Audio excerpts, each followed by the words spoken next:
I'm Mitch Light, joined by Ari Wasserman. Ari, you look like you might have just come from the gym. You look like you're in phenomenal shape. Yeah, I'm not in phenomenal shape. I did an Orange Theory class for the first time on Monday, and I burned more calories than everybody in the gym by doing the least amount of work. If that tells you, That seems because that's odd. how out of shape you are. Okay. It goes by your heart monitor. So if you're out of breath tying your shoes, you Did you get a lot taunt of everyone calories. like losers? I just like smoked everybody in there. No, we're getting there one day at a time, bud. Okay, well, I'm proud of you. I'm happy for you. I'm proud of you. I know you're Get working that hard. jawline back, you know. Yeah, exactly. All right, good show today, Ari. Last week, I said we were going to talk about the teams that had the biggest jumps and biggest drops from 22 to 23. I teased it. I talked about it. We didn't get to it because we had such engaging conversation. I promise. And I think that every single person who's listening to the show right now has been waiting with bated breath exactly to hear your data. Exactly. I might have oversold this a little bit, but we will get it today. I promise. Also, we're going to talk about a class of 22 prospect who had a big weekend on the pitching mound. I know Ari loves talking about baseball. Some coaches from a prominent program jumping to the NFL. Will this trend continue? We'll talk about it. And we will have some, I think, some good mailbag questions I hope to get to. Are we going to talk about Moneyball too? In trivia? Yes, that's part in mailbag. Yeah, because we're talking about baseball today. You know, it was 83 degrees yesterday in Dallas, and it was bizarre. 70. I just saw it from Nashville Severe Weather, a great Twitter account here that I think it hit 76 at Nashville Airport today. My fantasy baseball dynasty league is drafting in a few weeks. I bought a O'Neal Cruz rookie card on eBay the other day. I'm like in a baseball mood. Do you know who O'Neal Cruz is? Yes. You think he's going to smash this year? I don't know. I don't follow baseball, and I know who he is, but I don't pretend to follow it like I used to.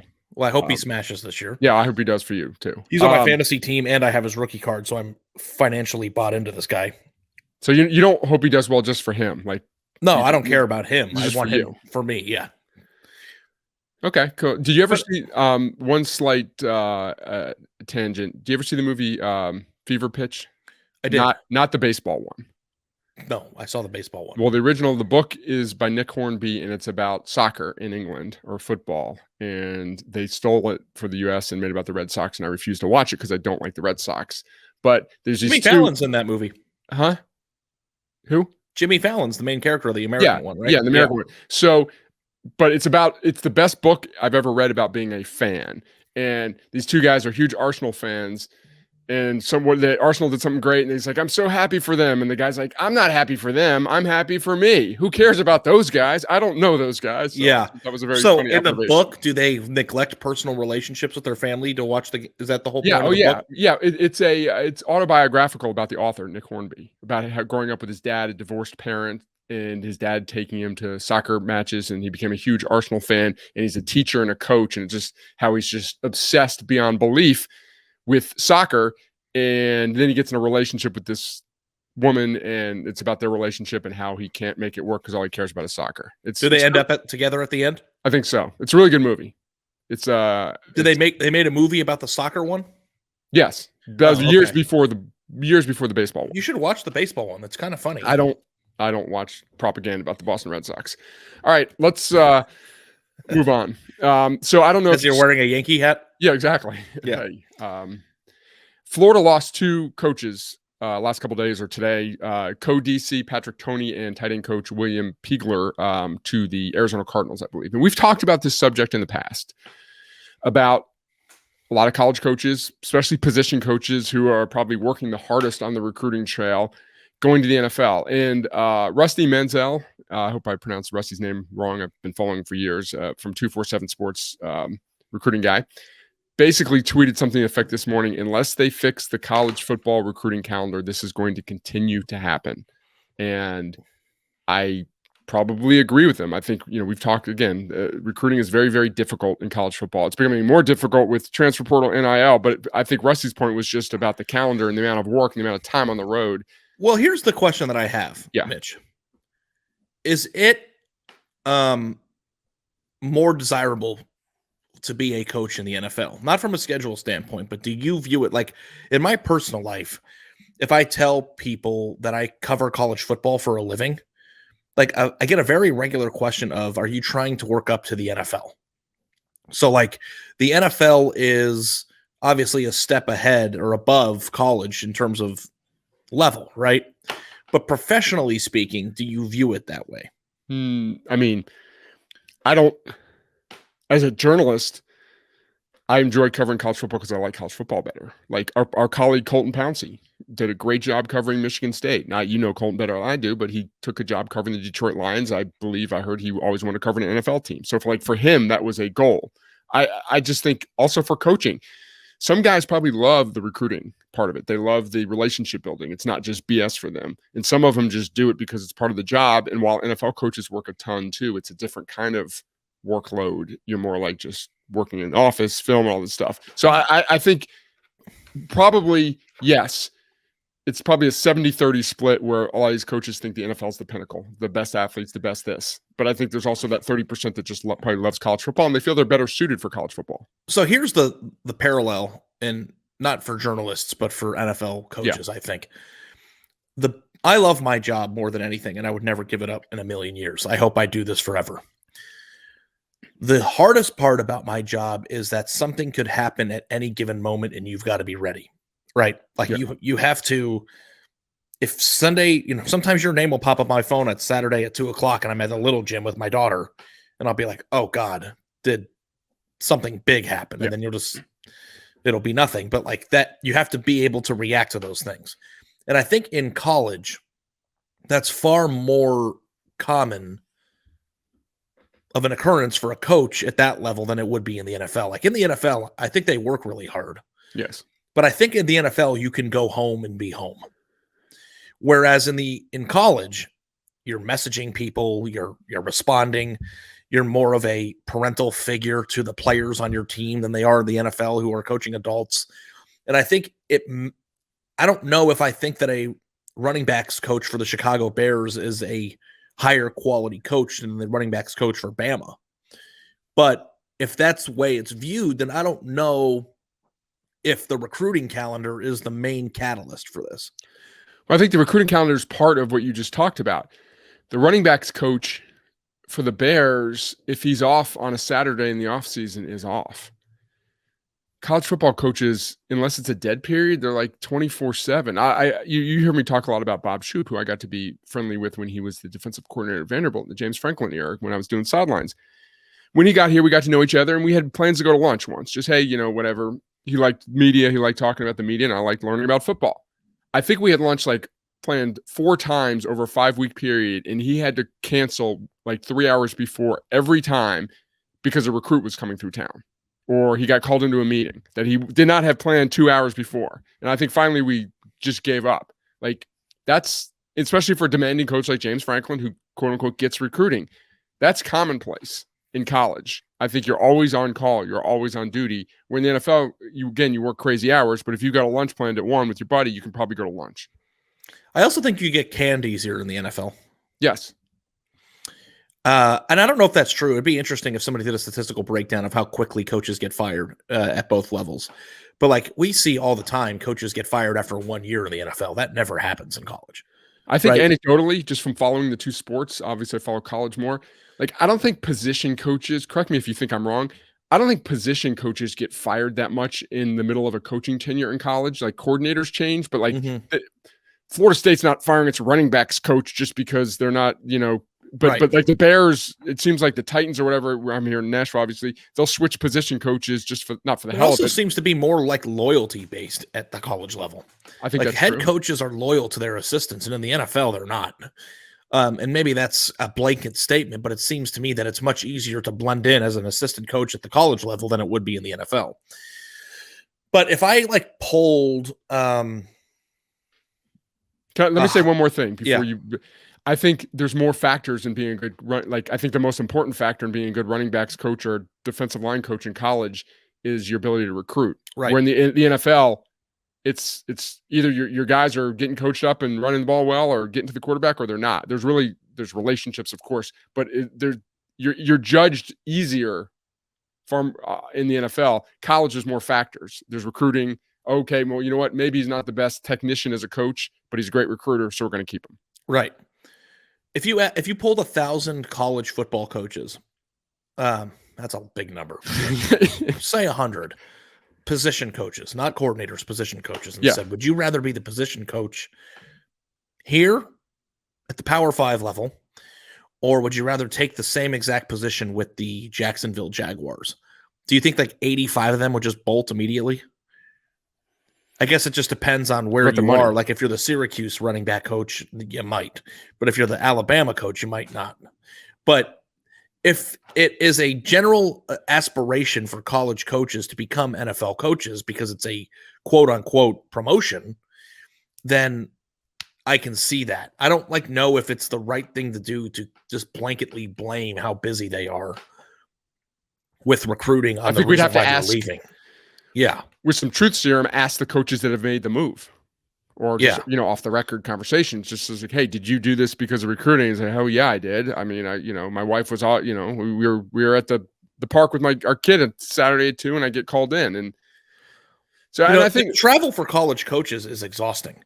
And I don't just mean like the way that you and I travel. Like sometimes my wife will do this. My wife, since we just recently had a baby a year and a half ago, we'll fly into a city for work in the morning and then fly home the same day.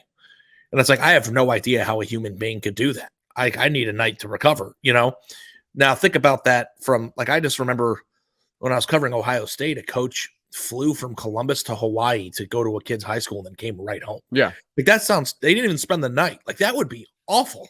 Yeah. There's so much babysitting involved. You could have a guy signed already, not recruiting him, signed, and he's got a basketball game. And you just want to give him a hug. So you drive 3 hours to rural Ohio to see this kid, score 12 points and grab 20 rebounds because he's a beast. And then you come home. And even if you like recruiting, that stuff is a grind. Right. Bill Landis, I think your former friend who doesn't return your calls anymore, had the good story on. I talked to him today, actually. Okay. Yeah. Who's the DB from Chattanooga who he wrote about, went to Ohio State's now in the NFL. You know what I'm talking about. The guy he kind of credited with turning Ohio State's recruiting around. They beat Tennessee and Georgia on him. I cannot believe I can't remember his name. 2013, class of 2013, I believe. Von Bell. Yeah, Von Bell. So in that story, you'll probably remember the assistant. I don't remember the specific assistant, but Ohio in Columbus to Chattanooga is not that far. But the kid, Von Bell's parents, one of his parents lived in Memphis or something. But every Thursday night they flew after practice, one of the assistants from Columbus to Chattanooga to go see him. It's just that's just one player, and they got him. I mean, think how much energy is expended on players you don't get.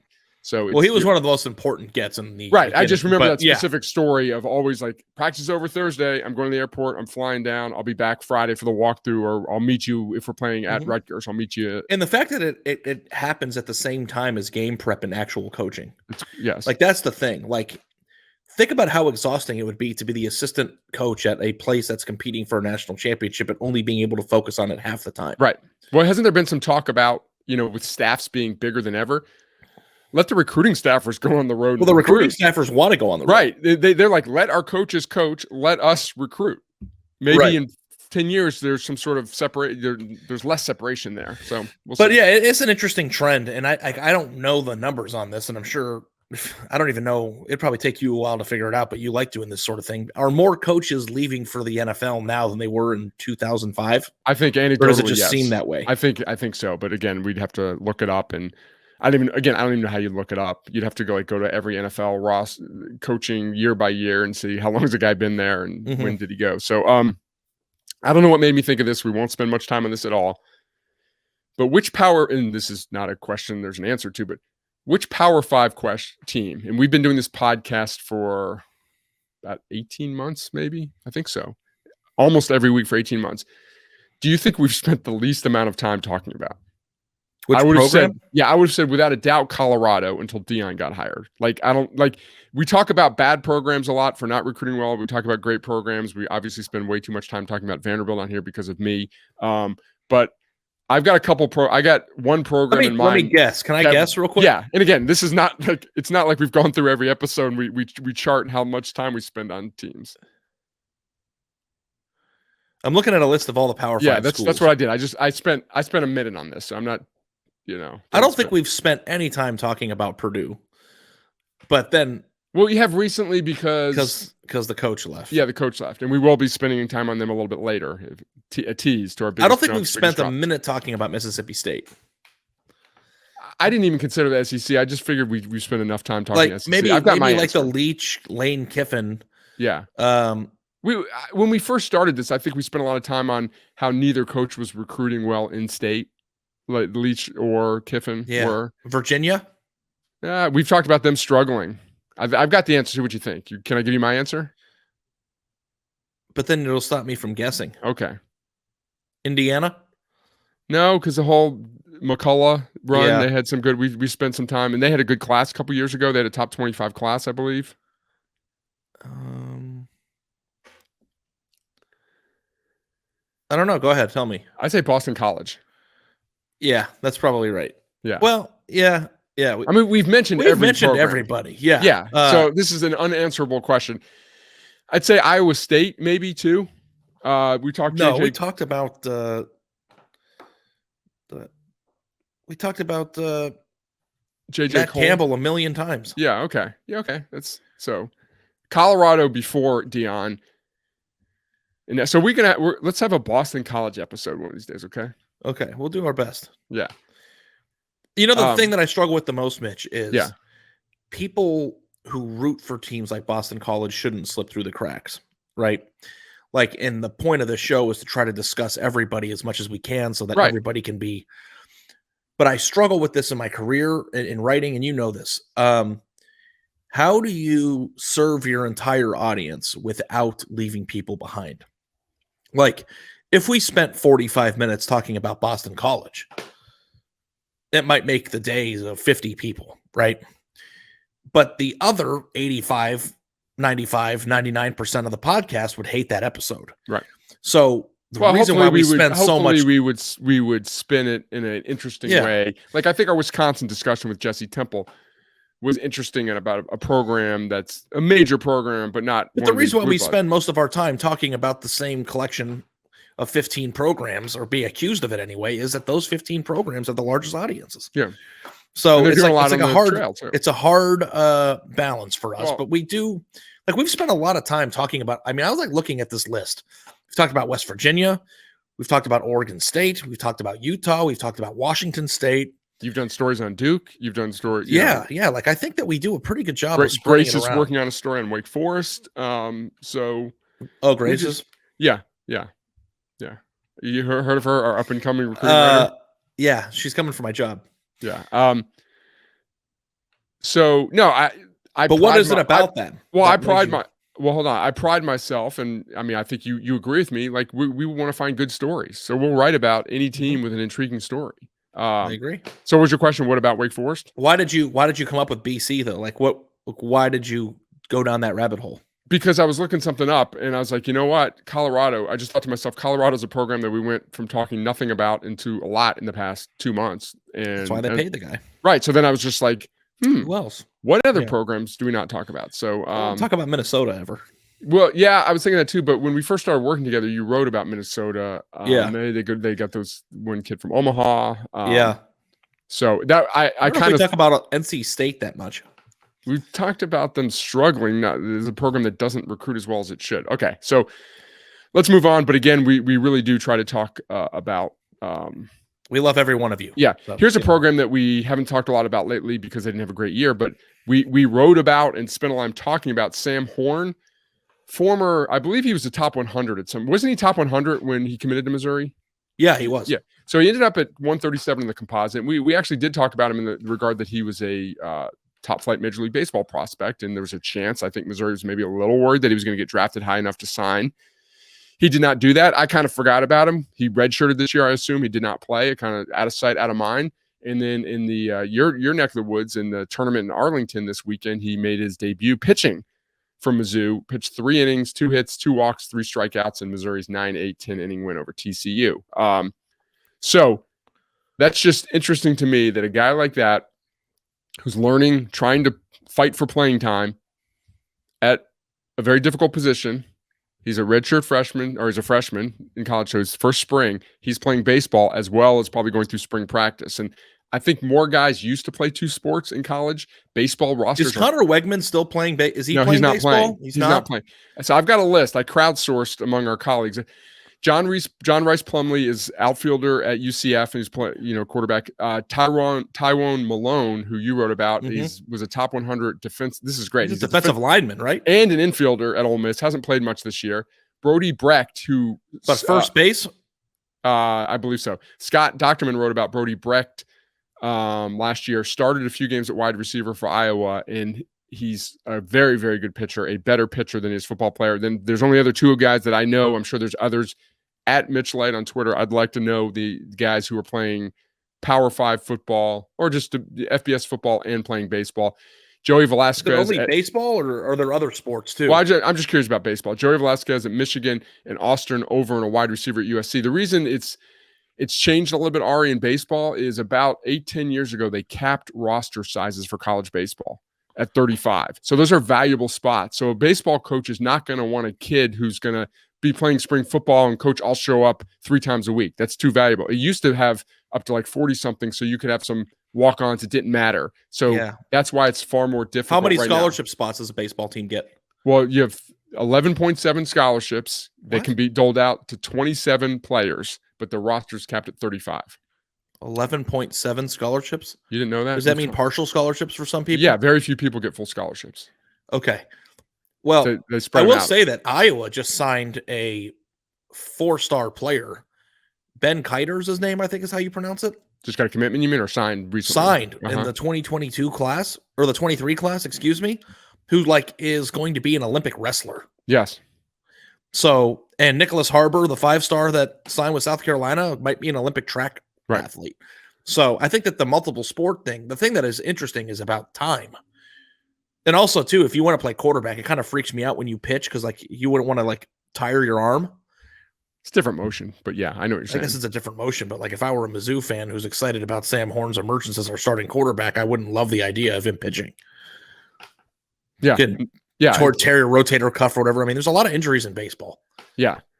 And, like, clearly it's important to certain players. Like, Deuce Robinson wants to play both sports in college. He has a little bit more, what's the word I'm looking for? Not pull leverage because he's such a good player. So like football coach is going to say, okay, yes, you can do both. Where certain guys are going to be like, no, I don't, we want you to play football. If you want to play baseball too, get it. That's great. Go somewhere else. So just something. I'm, as you know, a big college baseball fan. So I saw Sam Horn's name pop up on Twitter. I was like, I remember that if guy. I would have known he was here, I don't know anything about baseball. That would have been something I would have wanted maybe to go watch. That would have been fun. Yeah, I think we're going to do, I think David Ubben might do a story on that. I pitched that to his editor about guys playing both sports in the spring. So this is not, this is a recruiting term. I'm not like poking fun at anyone just because like I get why people say it. But I saw over the weekend when Tennessee got a commitment from some kid who's like top 500 kid, 3-star in state. Like it was a big deal. He was a priority target of Tennessee. Like I love when these recruiting side, like someone's a priority target. Aren't they all like, I don't know, just a funny term. They're all priority. If you're taking a commitment, they're not. Well, you think if you're taking a commitment 10 months before signing day, it's a priority. Yeah, I guess you're not taking it. If you're everybody's him 2 days, priority. Yeah, if you're taking him 2 days before, you're not necessarily a priority. You're maybe the 5th choice. But at this time, if a program like Tennessee is taking you as a commitment, you're a priority. To me, it's just a way to sell it to fans that this kid's better than his ranking. I just thought it was. It is. I think that there are times where they aren't. Yeah. And then they decommit 3 months later. Yeah, because they're told they're not unknown reasons. Yeah, they're not a priority. But everybody's a priority that you talk to. It kind of reminds me of a guy who's trying to date multiple women. Everyone's a priority while you're talking to them. Yeah. Am I a priority right now in this podcast? You seem like you're. You got about 35 more minutes until you're not. Okay, that's fine. All right, you ready for the most talked about segment? The biggest. You hyped this up, so I hope the numbers are good. No, I don't know the numbers. I know. I thought it was mildly interested, but you seem very excited about it. So it'll be let's try to approach it like in a guessing way.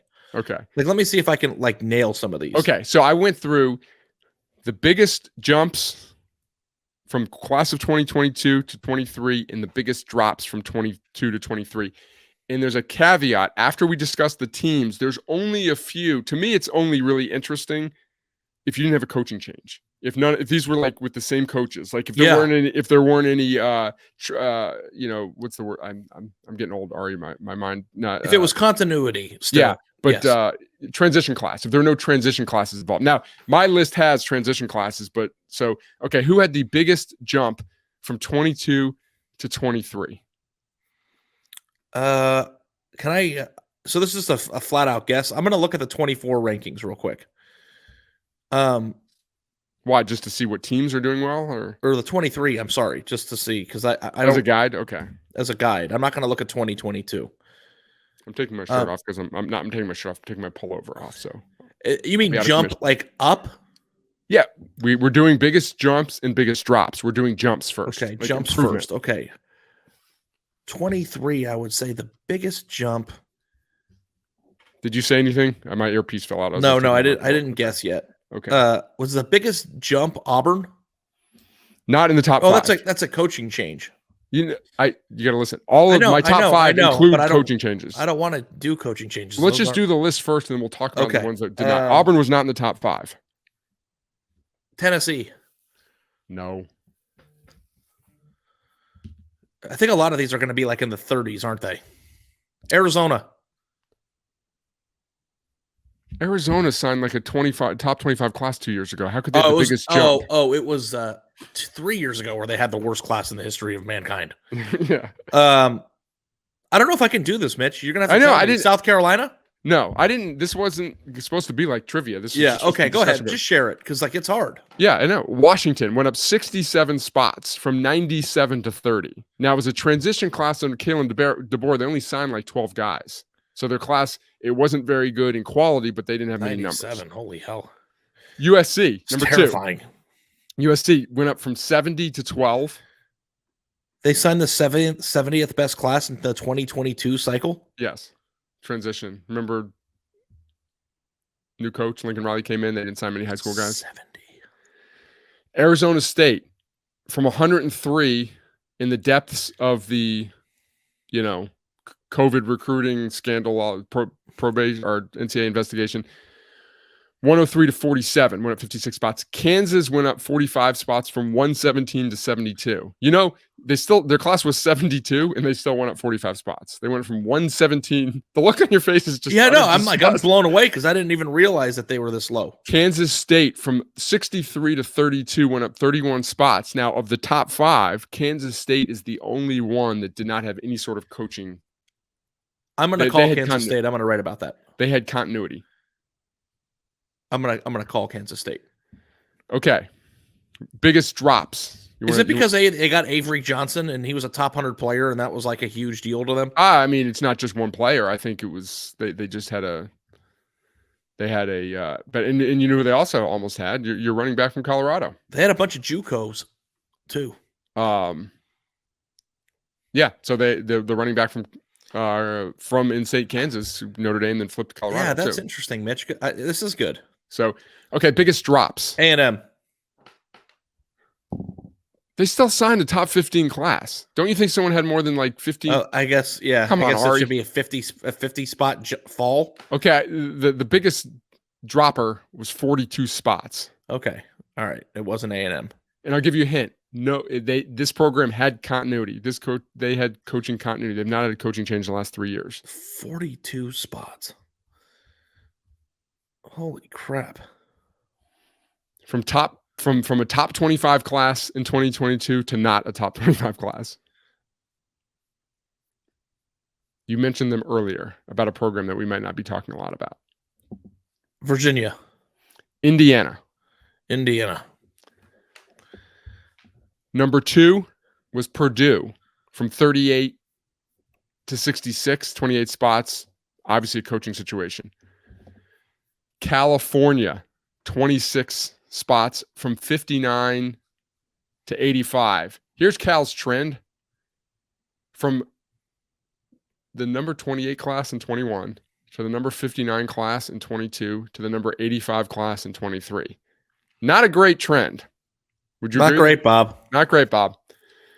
Stanford was next at 26 tied with Cal from 19 to 45, a coaching transition.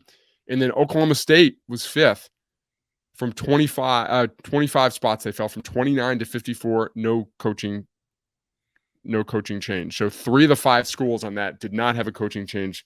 Will you email me the raw data, please? Yeah. Let's write a story about like this week, and then we'll do a blurb for each one. Okay. Let's run that Thursday. Okay. Biggest drops Friday. from 21 to 22.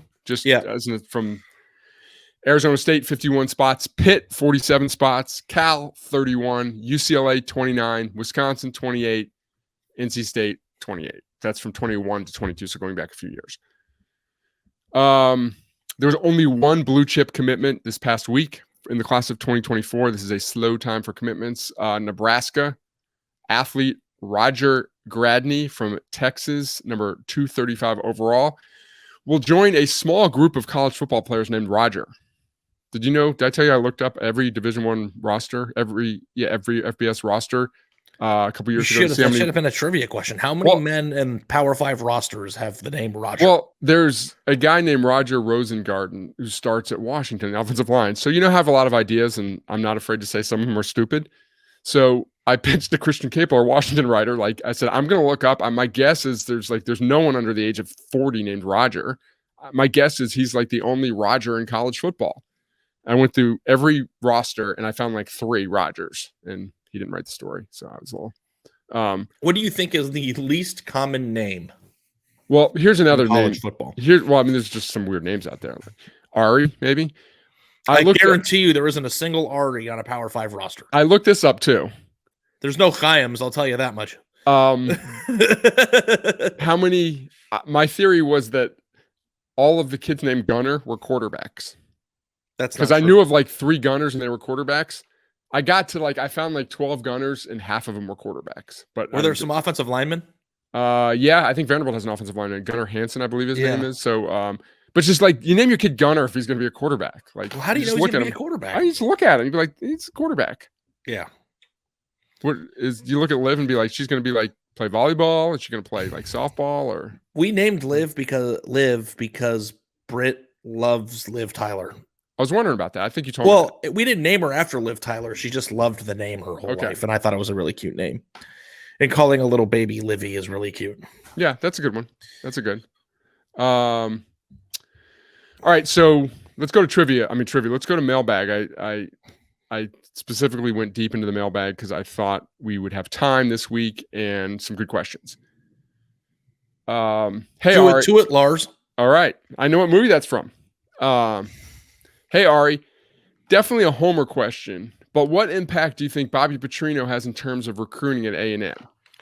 I want to answer this first because I just Manny Navarro wrote a story the other day on Air Noland. Speaking of great names, Air Noland, 4-star quarterback from Georgia, whose middle name is Air. His name is Prentice Air Noland. His dad was a huge fan of Michael Jordan.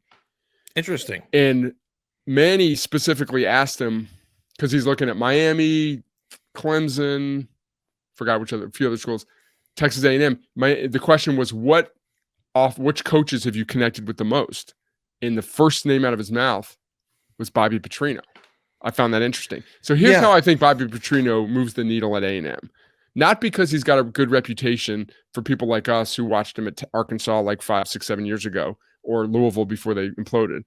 It's because if A&M suddenly goes from this offense that's anemic to really good, but you're like, how'd they get good?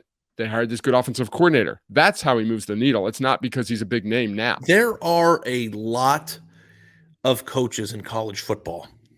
I don't know, a lot. That's profound. There are coaches in college football who have reputations as not being the best men, but are awesome football coaches, right? Yeah. And I think Bobby Petrino is unquestionably a good football coach, right? And I don't know, there have been times in his career where he's let his teams slip away. But I don't think there's anybody arguing that he's not a great offensive mind.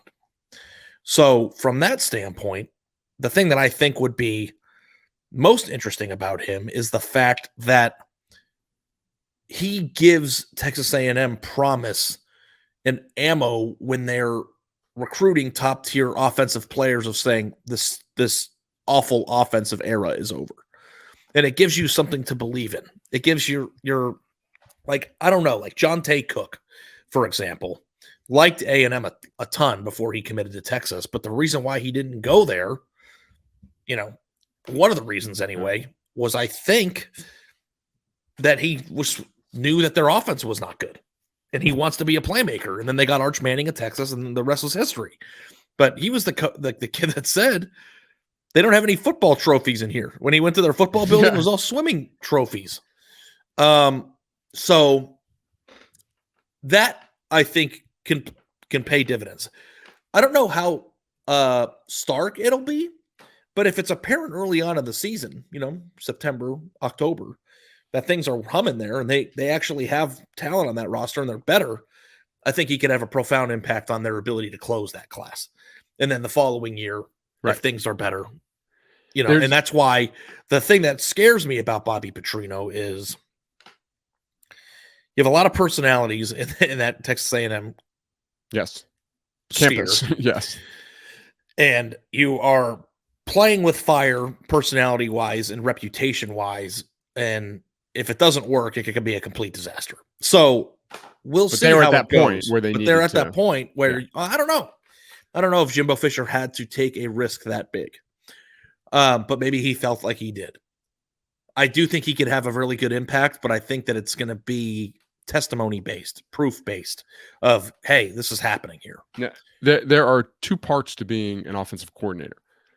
One is having a great scheme, and I think the underrated part is calling the right plays in 10, 15 seconds. And some coaches I've talked to, defensive coaches, said that Bobby Petrino was among the best they've ever seen at knowing how to keep you off balance and dialing up play after play after play. That's a skill.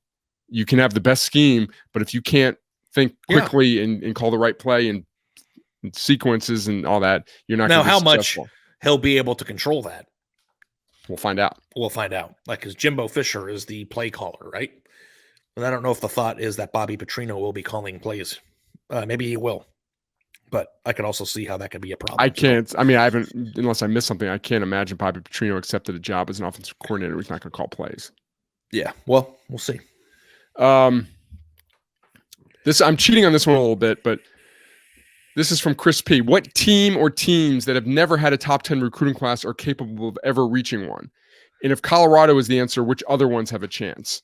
Now, we're going to go the modern era here. My spreadsheet only goes back to 2007, so my first answer was Nebraska, but they actually had. But what was the level he said, a top 10 class? Yeah. Okay, yeah. So I said Nebraska. Then I went and checked; they had a number 8 class in 2005. But let me give my few answers, then you give yours. But who are the teams that have never done it first? Well, I don't know. I mean, like, I just looked at my spreadsheet. You can give me some teams, and I'll tell you. I'd say North Carolina. North Carolina had the number 11 class in 2022. If you can consign the number 11 class, you can consign the number 10 class. Yeah. And here's one that I can see over the next few years raising its profile if they start to dominate their quote-unquote new league. TCU.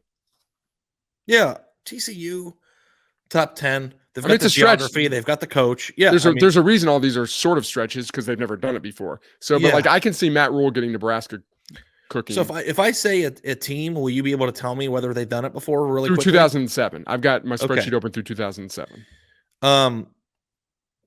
Top 10. Wisconsin?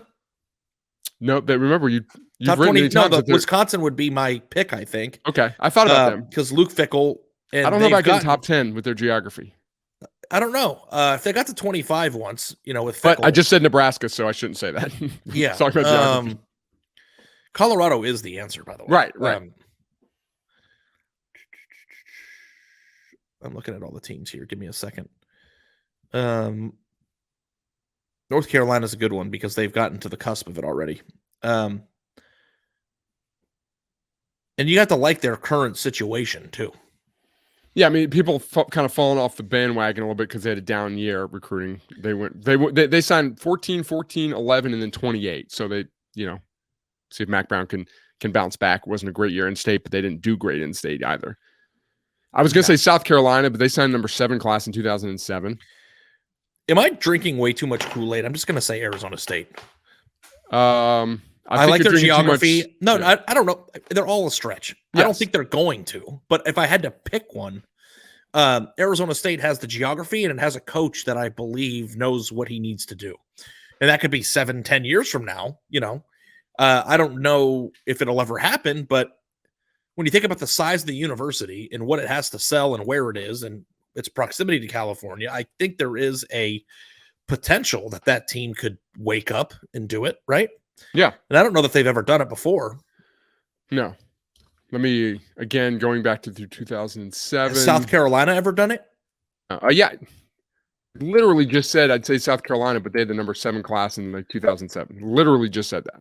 I don't listen. You should listen to the podcast. It's kind of entertaining. Arizona State's best class dating back to 2007 is 17 in 2008. Okay. So, okay, well, we can move on to the next question. That was a good question, though. Yeah, it was. All right. This was Dirt McGirt sent this to us on Twitter. So we'd be happy to answer your Twitter question. He said, Stars Matter question. Is it comparable to getting a 5-star by getting a 4-star to stay for their senior year? Example, Sam Pittman with KJ Jefferson, or is the only thing that matters the shiny new toys? I mean, clearly, if you get your starting, I don't care what star he is, if you get your starting quarterback who you like to return for another year, that's more valuable than any incoming 5-star. If you get a 4-star cornerback to come back for another year, maybe that's not as valuable as the 5-star running back. I don't know. I think he means valuable based on the impact that they would have on the team the following year. Yeah. So I think there's no possible way in hell that Arkansas would rather have KJ Jefferson back for a year than sign Arch Manning. But he probably would have a bigger impact on next year's team than Arch would, right? Like, am I understanding that? Yeah, I think so. I mean, that there's no context to the question. I think we can interpret it different ways. I kind of took the opposite stance. Like, I think any coach would rather have a returning starter back than a 5-star coming in because that's bullshit. There's no way. Year. You wouldn't rather have Sam. You wouldn't rather have another year of KJ Jefferson. I mean, Arch Manning's. If I could have a generational talent come in at the same position, no chance. Wouldn't even think about it. He's proven though. I'm being devil's. He's proven. He's great. I love KJ Jefferson. He's an awesome player. But okay, it's an interesting question. Would you rather have 1 year of KJ Jefferson or 3 years of a 5-star quarterback? You know how many 5-star quarterbacks don't pan out? I know, but what was KJ Jefferson's rating? You don't think they could find another person just as good as him? What do you think? What is he ranked? Probably like 250 or one. There's a lot of quarterbacks that don't pan out. He has panned out. He's a good quarterback. He was the number 331 overall. They think they could find one, but there's no guarantee. That's why quarterbacks are valuable. That's why so many guys take transfers because they haven't found one recruiting. You don't think that? I think if you did a poll right now on Twitter to every Arkansas fan and said, would you rather have KJ Jefferson back next year or sign a top 5 quarterback? I think they would 80% say the quarterback. There's also not all 5-stars are created equally too. Top 5 is, versus the number 30 player. Top 5 quarterbacks are usually all top 5 quarterback. Yeah. Okay. Yeah. It's good. Yeah, it's a good question. But I do think that what he's trying to say is lost in the 247 sport composite rankings, the talent rankings, that we don't account for experience in that regard. So, like, if you have a 5-star offensive guard or offensive tackle coming in, would his impact on the team the first year be as great as a 3-star who started there for 2 years? And I think the answer to that question is no. So if you have a more experienced team with returning starters, you have a shot to do something that you haven't done. And I think that's part of the reason why the college football playoff situation has been so odd the last 2 years. It's because more teams have had veteran with extra years of eligibility, veteran rosters that have created upsets and caused more chaos in the end than they did in the past. So I think that the upside of a 3-year period with a 5-star player is higher than having a 3-star returning starter for 1 year. But I think your team would be better the following year if you had a returning starter come back. I was going to say something then I had a contradictory thought, but I'm going to say it anyway. If you were in the hot seat, my first thought was you'd want the KJ Jefferson back because you want to be good next year. But then if you're in the hot seat, you can say, hey, look, I signed this 5-star quarterback. You can't fire me. He's gonna lead us to the promised land in 2 years. So I think every case is different. And, quarterbacks are the extreme too. I asked on our show on Saturday with Shane Beamer, or that ran on Wednesday on Andy Staples' show, Shane Beamer, if he'd rather have 4 4-star prospects or 10 4 5-star prospects or 10 4-stars. He took the 10. Did you think about it? Did he act like it was a good question, or look like you were? No, he thought it was a good question, I think. Okay. All right, 2 more questions. This is from Jonathan D. Which do you see as more impactful in recruiting as he works his first full recruiting class at UAB? Trent Dilfer's celebrity, his connection in the camp circuit, or its complete lack of experience at this level? My answer is I think Trent Dilfer will get in with high school coaches who know him. Like, I don't think prospects know him that well, but I think high school coaches probably know, they obviously know him and would like to get to know him better. So I think that's how he can use his quote unquote celebrity getting in the door with some kids. Yeah, I don't know if Trent Dilfer is a celebrity the way that Dion is. You know what I mean? Like, I think that he is a recognizable name to NFL fans who have been watching the league for the last 15 years. When did he win the Super Bowl? The year 2000? 2000, yes. So, it's been almost 25 years. I hate to say it out loud. It's almost been 25 years since he won the Super Bowl. It's a long time. But I think that his ability, I sat in Trent Dilfer's office and hung out with the guy for an hour, 6 months ago. And I think he's a very sharp, convincing individual. And I think that his connections to the Elite 11 could pay off. I also think that his connections to coaches and coaching, at the high school level might be able to pay off. I think that if you're UAB, this is kind of a situation where it's like, what's the downside here? If he stinks, then, he stinks. And if he doesn't, then, well, programs like better, that, so. Programs like that at that level make a Trent Dilfer hire. I actually like the hire, but the programs that are struggling take a risk. UAB was a really good program. So you would think there could be an argument that we don't need to hire a high school coach. But I think that how much stock do you put in his building of that program in Nashville, Lipscomb? Like, do you think that there is a correlation between those two things? He will recruit better at Lipscomb than he did at UAB, put it that way. Yeah. He had a lot of good players that school didn't have before. Did a great job, but it's not the same. I know, but do you look at it and say, he's already shown that he can build a program? I think it's a completely different animal. No, I think he'll be successful because I think his, like you said, he's got that. I think he will be a good recruiter, and I think he will make connections with high school coaches.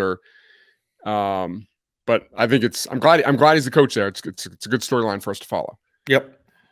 This was something you answered in your mailbag at The Athletic from Joe S. I'm wondering if college football recruiting is taking the same path that Major League Baseball has been since Moneyball, augmenting or replacing the human boots on the ground element with really sophisticated data capabilities.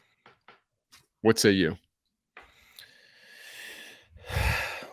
I don't know. When you read my answer that I wrote on The Athletic, did you agree with me, or what was your... Well, I read the question in advance, and I meant to text you that this is a good question. You should talk about Texas Tech and Matt Rule with it. And you answered it in a fine way, but not the way I expected you to. So that's... Yeah. And then you added the Texas Tech stuff. Yeah. The thing about recruiting is that there's so much in-person element to it that you have to go to these high schools to watch them play to build a relationship. You know what I mean? So, to me, I think about Moneyball. I think of a nerd sitting behind a computer screen and looking at statistics and putting it together that way. Whereas in football, there's more to it. And I think that there's no question that baseball is a statistically driven game where there's more individualism in that game than any other sport, right? You're a big baseball guy. It's like, if your left fielder is really good, does he need to rely on his teammates the same way a slot receiver would in college football? So, and then when you're in the batter's box, it's 1 versus 1. So, to me, I think that assembling a baseball roster is probably far more data driven than any other sport. And I don't know what it would look like. And the Texas Tech example is good. They won't take, they're looking for a baseline level of athleticism to the players that they're recruiting. They have to have certain, 40 times or certain track times. They have to be able to dunk a basketball. They need to elevate their athleticism in order to compete. And I like that. I don't know if that's Moneyball, though. Is that Moneyball? Yeah, I think looking at data, I think what Texas Tech is doing is Moneyball. I think they're looking at certain, just like they thought Scott Hatteberg and Moneyball would be because he got on base a lot. By looking at the numbers, they look at a kid and say, okay, these are the minimum track times that we need before we even consider them. So I would consider that data, Moneyball. I know, but like if you actually like look back at the story of Moneyball, wasn't that the year they had that's Harry the thing. Zito and they had great pitching, and Tim Hudson and yes, and what was the third one? The left-hander who ended up playing for the Giants as well. I recently just listened to a podcast. I think it might have been a Freakonomics podcast where they talked about that. And it's like, that was one of the criticism of the book was people like, okay, great job. You had 3 of the 5 best pitchers in the American League.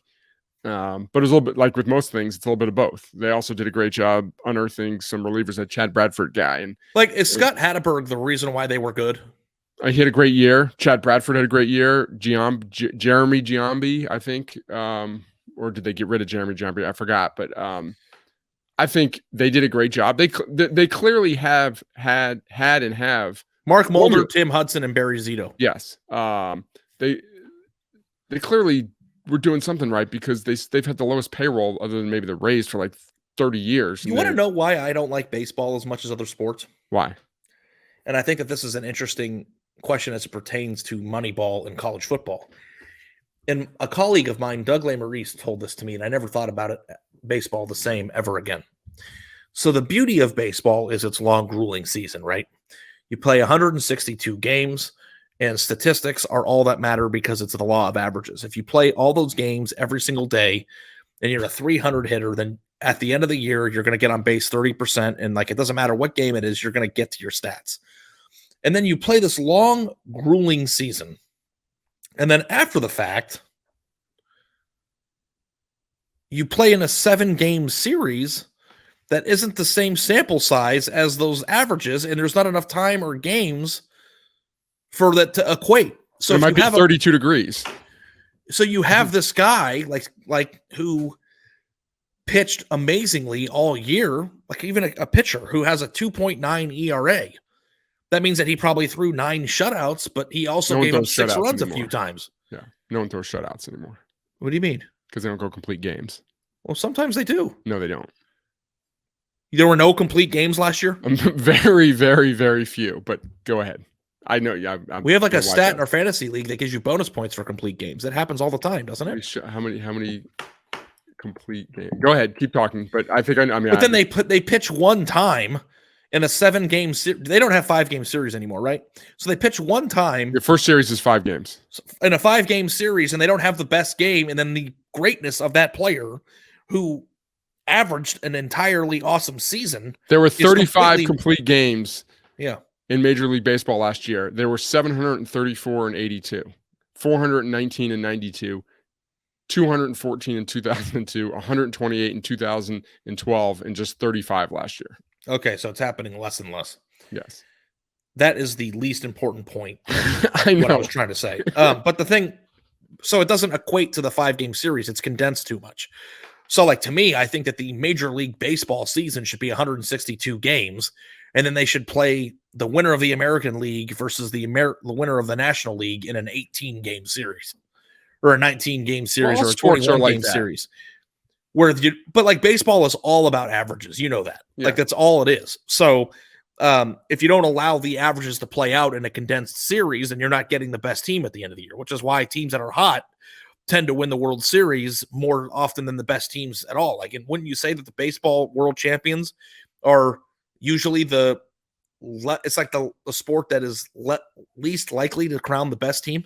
Yeah. Last year, I know we're not talking about this, but in college baseball, Ole Miss, I believe, was 13 and 17 in the SEC. It was, I think, literally the last team. They let you know this last. They got hot, and then they won the World Series. Yeah, they were the last team in the college world, and they might not have even been a top 15 team assembled in last year's college baseball ranks, but they got hot at the right time, and if you would have played any series with them for 21 games, they wouldn't have won it because their averages would have played out. But I don't think the consumer in America wants to see that either. Yeah. Okay. Well, yeah. And our podcast listeners might not want to. But I think that Moneyball is a very interesting dynamic in college football if you're able to, come up with baseline statistical requirements that are more about their testing numbers than they are their stats on the field, and then use that to apply to it. But I don't know if there's ever going to be a time where you can build a college football roster without seeing people in person. Yeah, and I think different programs like Texas Tech is a program that needs to find those diamonds in the rough. And even Texas Tech wants to see them in person. Yeah. And also the thing with Texas Tech that stinks is that they discovered Calvin Simpson Hunt early. Yeah. And they had all these numbers, and they did a great job moneyballing him. And then Ohio State's like, well, we'll take him. And then they got him. They moneyballed him, and he did something else. It's like if you ever were a lower tier program that got, and I should have written this in the story, and I didn't, that ever gets really good at Moneyball, you're going to get your ass kicked anyway because all you're doing is collecting lunch money for somebody else to take it from you. Yep. All right, let's go one more. Who poses a bigger? This is from Corbin W. Who poses a bigger threat to Georgia and Bama's recruiting dominance? Hugh Freeze at Auburn, Mike Norvell at FSU, or Mario Cristobal at Miami? Or D, none of the above. Okay, rank those three coaches for the biggest threat to the Big Two, with the assumption that we probably think that none of them are going to really. Mike threaten. Norvell, Mario Cristobal, and who? Hugh Freeze. Oof. Man, I don't know. Wouldn't say Mario. I would probably say Mario. Yeah, but I think Hugh Freeze is dangerous in a lot of ways. He's the most dangerous man alive. Yeah. No, but I think that Auburn, like, who do you think, if you took the coaches out of it and we were just doing rankings of college football programs most likely to recruit well, regardless of coach, would you put Auburn ahead of Miami? I think Miami has a higher ceiling but a lower floor. I think what we've learned in the past 10 years in college football is Auburn's floor is extremely high in recruiting. It's a name brand program. It's got championship DNA. They had a coaching transition this year, and he still signed a top 18 class, whatever it was. Yeah. Top 18 class. Like, I think Miami, if they imploded, the SEC-ness of them. Yes, I think if Miami imploded, they could, they wouldn't necessarily be guaranteed a top 25 class. Where Auburn's, basically. I think Mario Cristobal has a proven track record of recruiting at a high level, and I think that their NIL space is going to put them in a position to succeed in a talent accumulation over the long term. Yep. I would pick Mario, I think. Yes. But I think that Hugh Freeze could, like, Auburn could sign top 5 classes in 2 years, and that wouldn't surprise me at all. Agree. All right, ready for a little trivia? Well, trivia time. Let's go. All right. This one's pretty basic. How many programs have had 3 straight top 10 classes? 23, 22, and 21. And name them. Top 10? Yes, sir. 3 straight. Okay. I'll say 5. I'm just pausing for dramatic effect because you, Ari Wasserman, are correct. Okay. Name them. Georgia. Correct. Alabama, Ohio State. Correct. Top 10. LSU. Not correct. Okay.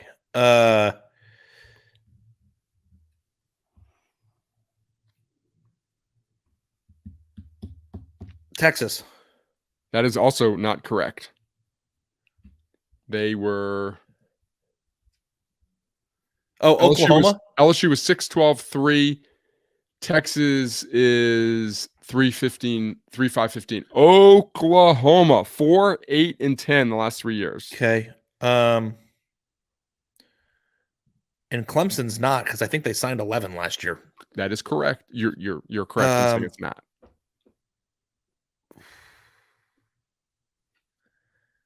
Miami? Nope. I thought this one might surprise you. Oregon? Nope. They are in the list of best 3-year average. 1, 2, 3, 4, 5, 6, 7, 8. They're 8th in 3-year average, but they've signed 3 straight top 10 classes. Is it Notre Dame? It is the Fighting Irish of Notre Dame. 10, were they all 10? 10, 7, and 9. Yeah. Okay, so the best 3-year average. Alabama at 1.3, Georgia at 3, Ohio State at 3.7. Then there's a big drop. LSU at 7, Oklahoma 7.3, Texas 7.7, A&M at 8.0. Obviously, huge class 2 years ago. Notre Dame 8.7, Clemson 8.7, and Oregon 9.0. Nice. So there you have it. That was a good show. Sorry I misheard you and didn't listen closely enough earlier on the thing or two. I've come to expect that. But I enjoyed that show, and I think those numbers are great, and I think we should put them on paper. So will you send it They to are me? on paper right now. I'll write them all up and I'll Just get put all them the on the credit, and I won't. We'll do a double byline on that actually, and I'll Yeah. write it up and we'll put that on the internet for Friday or Monday, Cool. whatever you want. Okay. Cool. Thank you so much, everybody, for listening to the latest edition of Stars Matter. I hope you're enjoying it. If you have questions, comments, concerns, suggestions on what you'd like to hear, You're a features, PC whatever, fan and you we'd want love us to. We'd love to hear from you. Yeah. You can email Mitch Light at mlight@The Athletic, and I am A. Wasserman at The Athletic. But if you enjoy it and you want to keep it going, we can hear from you then too. Yeah. Just say, hey, Constructive criticism is great, but compliments are awesome too. Are you doing a great job? I appreciate all of you. Mitch does too. We will catch you guys next week.